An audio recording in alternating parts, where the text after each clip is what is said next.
one of my very good friends, she was a mum from my daughter's nursery school, you know, the little kids played together. Her husband left her, and she was left with 3 children and absolutely no money, and he was refusing to help. And one day, whilst we were sitting around the dining table, she announced to us group of mums that she was joining an escort agency.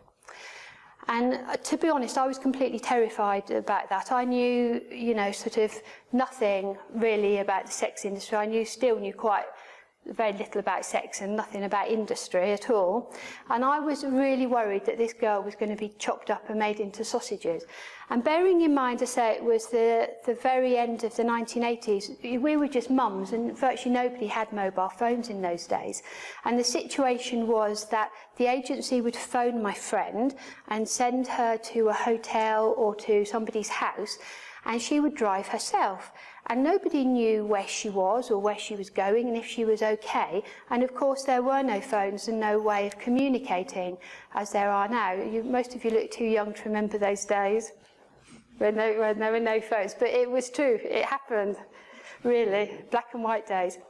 So because I was so kind of concerned about this, I took it upon myself to drive her to her appointments so that at least somebody was sitting outside and knew where she was. And she would go into her client and she would pretend that I was sort of a big man in the car, and that if he got a bit leery, that I would sort of go and beat him up.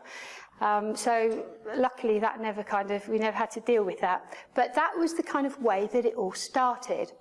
And after a little while, it became very obvious that the agency she was working for were really awful with their customer service. You know, she was busy customer servicing, and their customer service was very lax. And we had a few instances where the customer was expecting somebody else of a different size and shape and colour, quite possibly, and they ended up with my friend who was wrong, and they were very unhappy and it was causing problems. So on the drive back, actually from Northampton, I remember it well, I said to her, well, how difficult can it be for us to start our own agency? Because I'm sure we could do this better. Why say to a customer that you have the lady that he wants and then send somebody completely different and cause a potentially dangerous situation that never needs to happen? Sure. My very first escort agency started with a cooperative of a load of mums, and we thought we could do it better than the agency she was, and that's how it was. Treacle Tarts was my very first escort agency. Upper Crust Delights, oh dear. The good old days. With any business, the sex industry is all about using your skills.